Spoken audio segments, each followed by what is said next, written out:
Hello everyone, today we are going to learn basic Autodesk Maya tutorial how to select multiple face. So as example, you can insert the cube objects and we can change for the subdivisions like into width 4, height 4 and also for depth 4.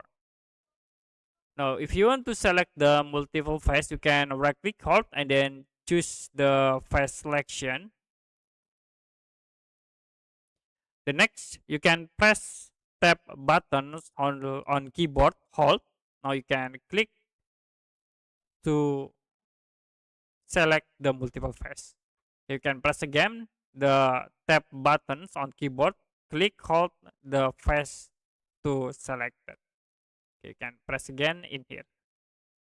So if you want to use the multiple face selections, you can use the tab button, hold, and then you can select the face to select the multiple. Another option, if you want to set for the manually, you can press the shift button, hold, you can click the face to select the multiple.